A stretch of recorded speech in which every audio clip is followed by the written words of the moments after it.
একটা সময় ছিল আমরা যখন স্টুডেন্ট লাইফ পার করেছি, তখন দেখা যেত যে পাঠ্য বইয়ের ভাঁজে গল্পের বই লুকিয়ে লুকিয়ে পড়তাম, যাতে বাবা বা মার হাতে না পড়ি, কোনো টিচার যাতে দেখে না ফেলে। ইভেন কোচিং স্কুলেও চুরি করে বই নিয়ে যেতাম, যাতে করে একটু সময় পেলে একটু গল্পের বই পড়ে নিতে পারি। সে অভ্যাস এখন একেবারেই নাই হয়ে গেছে। আবার দেখা যেত যে যত অকেশন থাক, যত পরীক্ষা থাক, যত টিভিতে ভালো প্রোগ্রাম থাক, মনে হতো যে ওই গল্পের বইটা কখন শেষ করে উঠবো। যে অভ্যাস নেই এখন, টোটালি বই পড়ার প্রতি মনোযোগ কিংবা ঝোঁক একেবারেই চলে গেছে। যতটুকু সময় পাই দেখা যায় যে হয় ফোন ইউজ করছি কিংবা মোবাইলে গেম খেলছি কিংবা অন্যান্য কাজে ব্যস্ত থাকি, কিন্তু বই হাতে নিয়ে যে নিজের মতো করে একটু সময় কাটানো, সেই দিন আর নেই। আমাদের জেনারেশনে যেটা আমরা পার করে এসেছি, বইয়ের প্রতি অদম্য এক মোহ ছিল আমাদের, সেই মোহ এখনকার জেনারেশনের কাছে অনেকটাই অস্পষ্ট এবং অজানাই বলা যায়। আসসালামু আলাইকুম, অতসী পেজের পক্ষ থেকে আপনাদের আবারও স্বাগত জানাচ্ছি। চলে এসেছি নতুন আরও একটি জ্ঞানমূলক ভিডিও নিয়ে আপনাদেরকে জ্ঞান দিতে।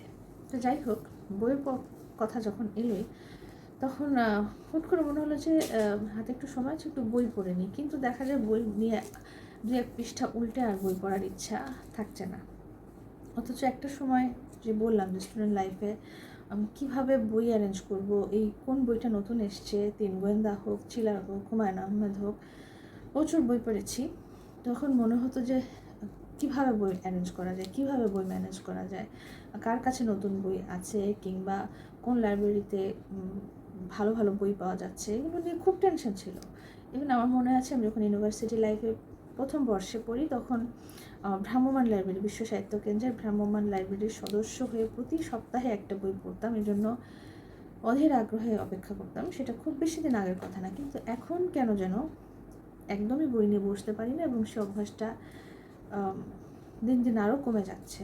কিন্তু আমরা চাইলেই কিন্তু অভ্যাসটা ফিরিয়ে আনতে পারি। এবং আমি দেখা গেলো অভ্যাসগুলো কিছু কিছু ট্রিক্স ফলো করার ফলে দেখা যায় যে না, কিছুটা বইয়ের প্রতি আগ্রহ তৈরি হচ্ছে। সেক্ষেত্রে সবার আগে আপনাকে মোবাইল ফোনটাকে কিছু সময়ের জন্য স্কিপ করে যেতে হবে। আপনার গুরুত্বপূর্ণ কল কিংবা কাজ ছাড়া মোবাইল ফোনটাকে কিছু সময়ের জন্য ব্যবহার করবেন না, আপনার সময়টা রাখুন বইয়ের জন্য। তো সেটা কিভাবে আপনি বই পড়ার অভ্যাস করতে পারেন, সেক্ষেত্রে প্রথমে আপনার যেটা দরকার কনফিডেন্স। যে কোনো কাজের ক্ষেত্রে কনফিডেন্স খুব ইম্পর্ট্যান্ট, এটা আমরা সবাই জানি। তো মনে করতে হবে যে বই আপনার ব্রেনকে শার্প করছে, আপনার দৈনন্দিন জীবনে আপনার যে জ্ঞানের ভাণ্ডার, আমরা যেটা আগে যখন আমাদের কাছে গুগল ছিল না, ফোন ছিল না, তখন আমরা বই পড়ে সমস্ত জ্ঞান অর্জন করেছি।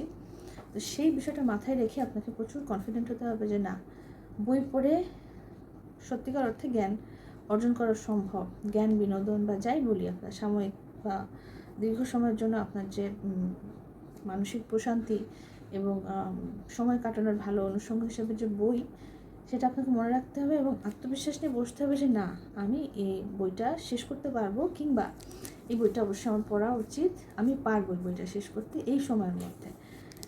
তো এই আত্মবিশ্বাসটুকু আপনার অবশ্যই অনেক ইম্পর্টেন্ট। আর একটা বিষয় হয় যে আমরা তো এখন খুব যান্ত্রিক হয়ে গেছে, আমাদের প্রচুর ব্যস্ততা। সেই ব্যস্ততাটুকুর মাঝখানে কিছুটা সময় অ্যারেঞ্জ করা এবং কোনো গুরুত্বপূর্ণ কাজ ফেলে রেখে, মানে কোনো কাজের মাঝখানে আপনি একটা বই নিয়ে বসবেন না। সেক্ষেত্রে হবে কি যে ওই কাজটার প্রতি আপনার ফোকাস থাকবে, মনে হবে যে ওই কাজটা আমার যে কোনো মূল্যে শেষ করতে হবে। ওই টেনশনে আপনি কখনো বই ভেতরে মনোনিবেশ করতে পারবেন না। তো সেক্ষেত্রে কোনো কাজের মাঝখানে আপনি বই পড়তে বসবেন না। এতে করে আপনাকে এতে কোনো ফলাফল আসবে না। আপনাকে বারবার হয়তো উঠতে হবে, কিংবা মাঝপথেই বইয়ের একটা সুন্দর মুহূর্তে আপনাকে বই পড়া ফেলে কাজের জন্য উঠে যেতে হবে। এটা অবশ্যই মনে রাখবেন। আর মনে রাখবেন যে নিজের আনন্দের জন্য বই পড়তে হবে।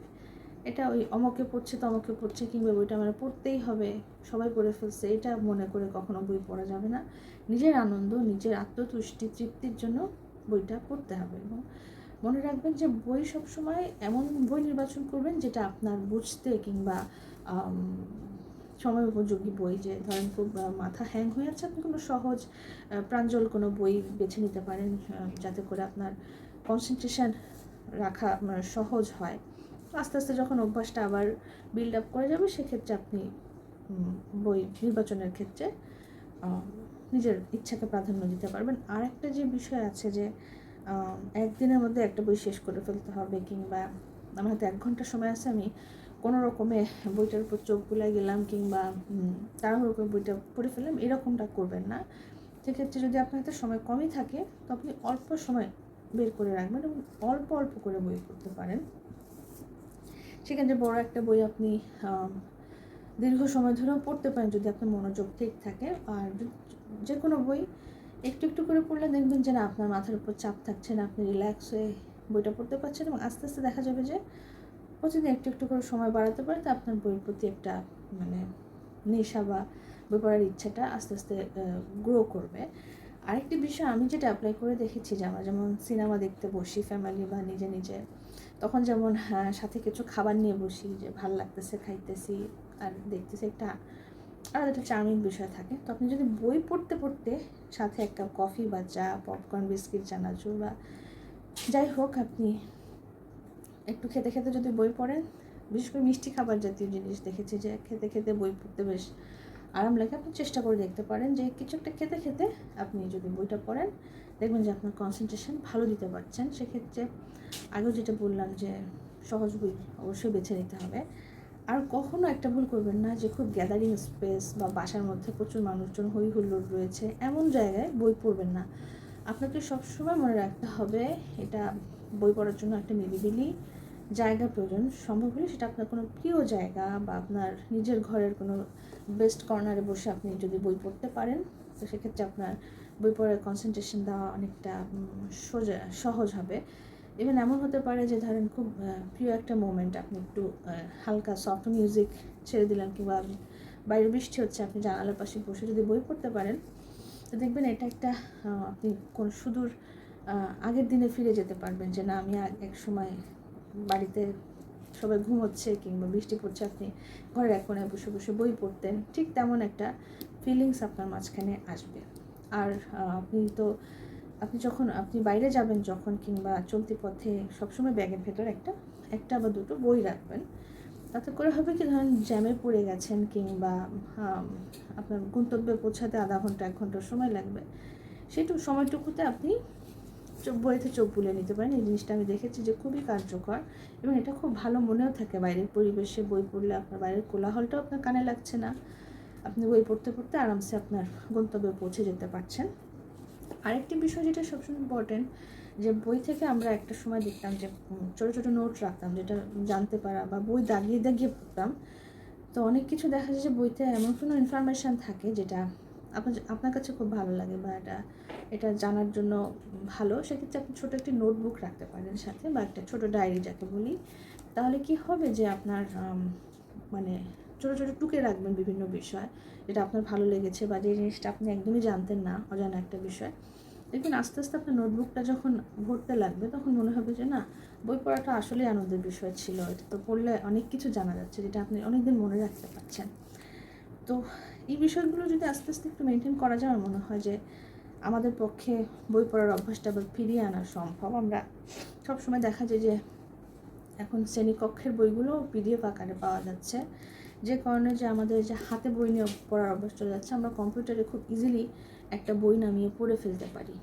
তো সেটা আলাদা বিষয় যখন আপনি বই হাতের কাছে অ্যাভেলেবেল না, অনেক কঠিন কিছু বই আছে সেগুলো আমাদের ইন্টারনেটের সাহায্য নিতে হয়। কিন্তু যে বইগুলো আপনার আশেপাশে আছে, দেখবেন ঘুরতে ফিরতে অনেক বই পাওয়া যাবে। এবং আরেকটি গুরুত্বপূর্ণ বিষয়, আপনি বই কেনার অভ্যাস করতে পারেন এবং বই গিফট দেওয়ার অভ্যাস করতে পারেন। আগে যেমন আমরা চলতে ফিরতে যদি অল্প দাম বা কোনো একটা বই পেয়ে গেছি, আমরা সাথে সাথে কিনে ফেলতাম, যে না অনেক দিন পর বইটা পাইছি, এটা কিনে পড়তে হবে। তো সেই অভ্যাসটা যদি আবার ফিরে আনতে পারেন, যে আপনি হাঁটতে চলতে ক্লাসে যাচ্ছেন বা অফিসে যাওয়ার পথে একটা ভালো কোথাও বই পেলেন, হতে পারে সেটা ফুটপাত কিংবা কোনো দোকানে, বই কিনে ফেলবেন। এবং আপনার বাড়িতে যারা ছোট বড় সবাই আছে, বন্ধুবান্ধব, তাদেরকে বই উপহার দেওয়ার একটা টেন্ডেন্সি আবার চালু করতে পারেন। আপনি আগে যেমন বই বার্থডেতে কিংবা বিশেষ কোনো দিনে বই র্যাপিং করে আমরা গিফট করতাম, তেমন বই আবার গিফট করার একটা প্রচলন শুরু করতে পারেন।